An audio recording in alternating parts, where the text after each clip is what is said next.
Good morning, welcome back to the channel, and today you find us stopping at one of the many honesty sheds and boxes around the Outer Hebrides.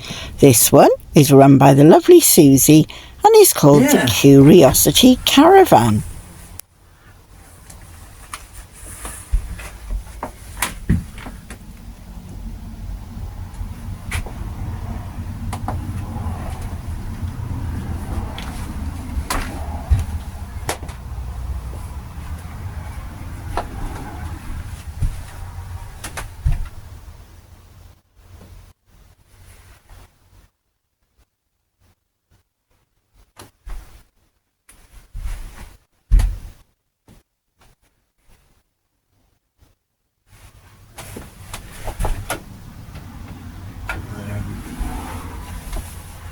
Open here.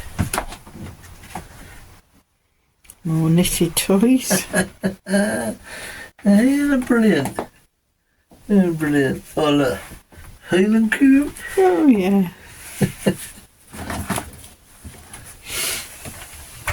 Thanks.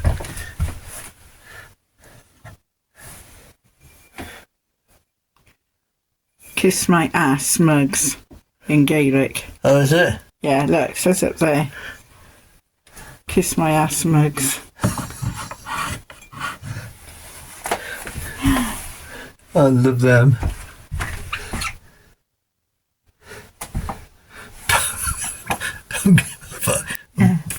Jar of them. Jar of fucks.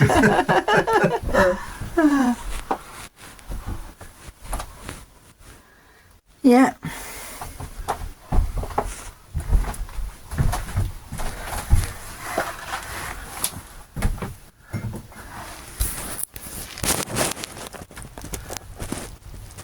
Oh, that tree was about no fibre. It's not bad, is it? Well, these mugs were £8.50 each, now £5. Yeah.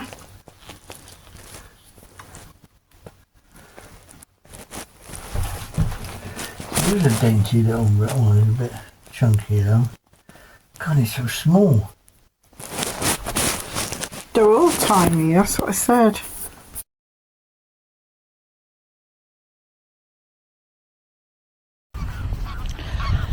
Good morning. We are on the Uncle's Croft campsite at the Butt of Lewis, and we stayed here last night for an opportunity to get all of our devices charged up, as it's been a bit wet and windy for getting out the generator. So we did that last night. And the gentleman that owns the croft told us about a nice walk just to carry on across his fields and turn right. And we're heading out to a monument. In the distance is the Butt of Lewis lighthouse that we visited yesterday. And I'll be taking some pics in a minute. So I'll leave you there for now, as it's a bit wet and boggy underfoot and you've got to watch where you're walking.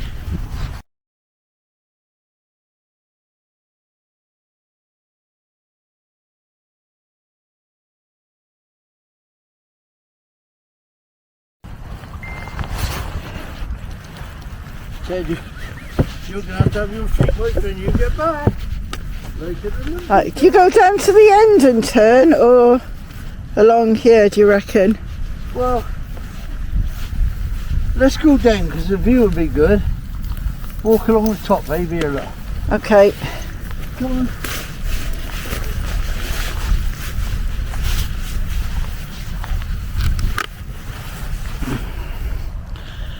There we go, there's out to the lighthouse, and we're following a path, a sort of path that's not down in the bog, as we're already rather muddy. Don't know if you can pick up Ted's feet, but they are up to his ankles in mud.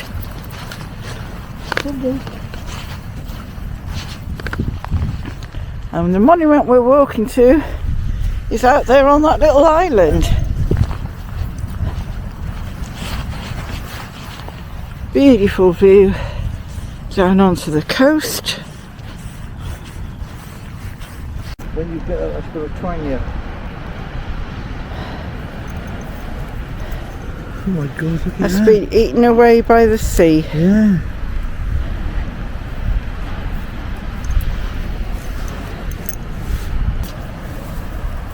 Really gliss up here. Never mind. Environment.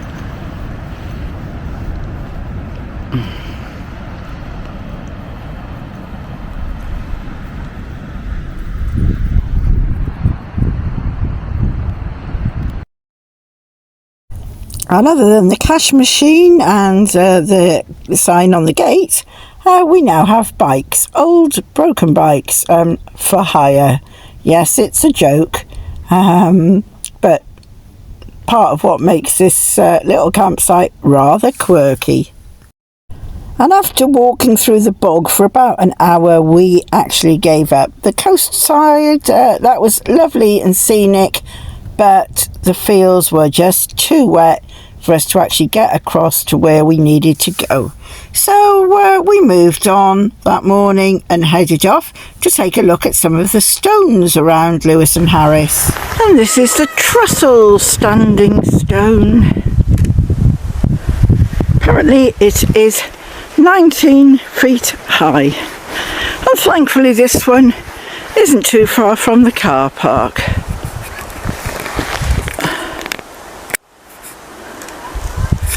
Yeah, it's grown rather mossy over time, but 19 feet high, that's quite an impressive one. Apparently the tallest standing stone, I think they said in Scotland.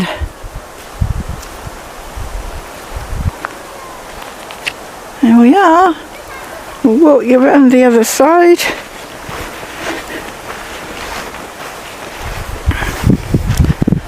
The view from it up the other side too. There we are. There's Phil. There we go, darling. That'll just give you some perspective on the height of this stone. And it's right next door to a little croft, and we were talking to the people that live there.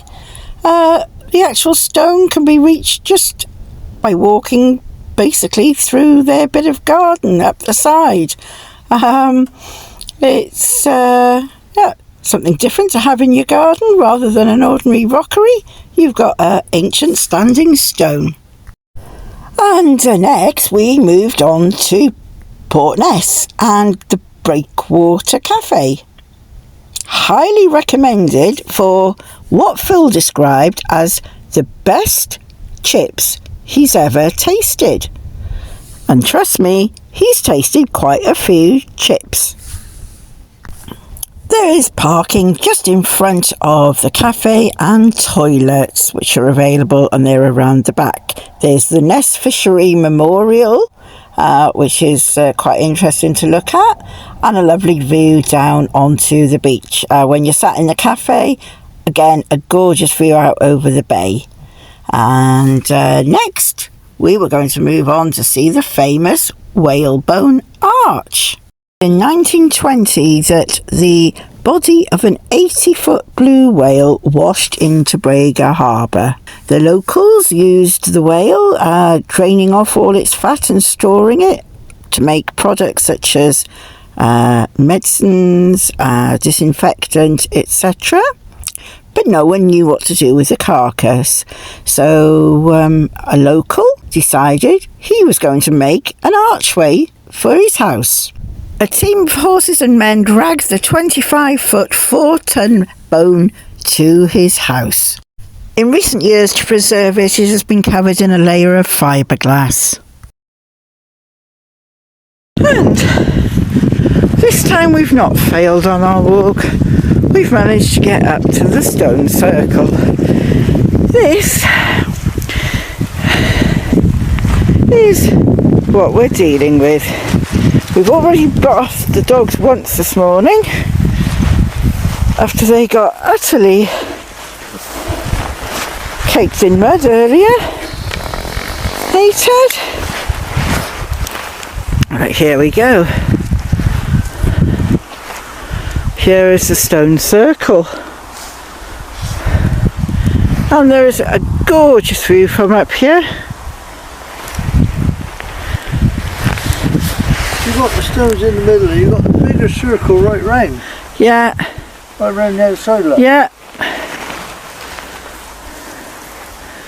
There we go. There's the stone edge of the circle with all the smaller standing stones. And they're only little ones. Why they built it on this boggy green. And then here, obviously a lot of these have fallen over. I would imagine they would have been quite impressive all stood up. You leave it. Oh, we've got dogs that like to eat sheep shit. Poo, darling, poo. Sheep shit. Say it as it is.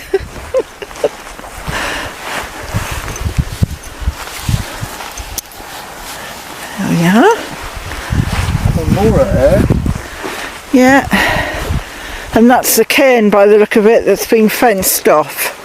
Well, what's a cairn? A burial chamber. What? A burial chamber. Oh! A cairn's a burial chamber. Yeah.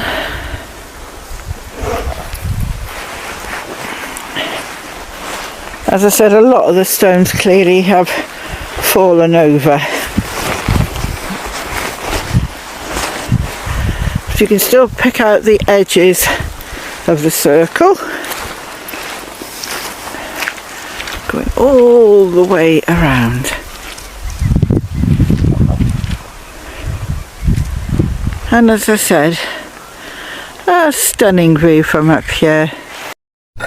And here's some of the photos we took.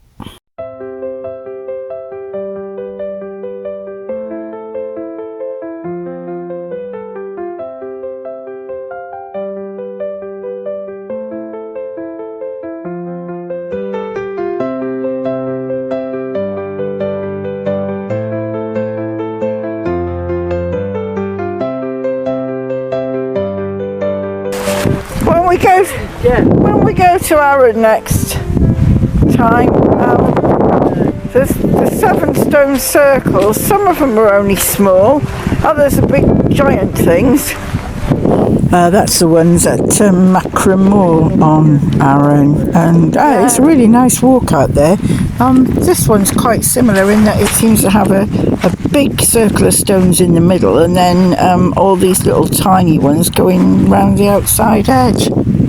Trouble is, you never know whether this was actually how it was discovered, how it was put together, or whether, you know, centuries ago people found it and moved the rocks or whatever. Anyway, that's the end of this walk. We're going to be heading back to the car to dry off, get the mud off the dogs and ourselves, and who knows where we'll end up going tomorrow. But thanks for watching. I hope you've enjoyed it. We're continuing our trip around Lewis and Harris on the Outer Hebrides for the next couple of weeks anyway, and then we hope to be off to the Uists. And if you've enjoyed the video, please think about subscribing. It doesn't cost anything. It helps our channel grow if you give it a like as well. And if you click the little bell, then you'll get notified the next time that one of our videos is up live on YouTube. Thanks for watching. See you soon.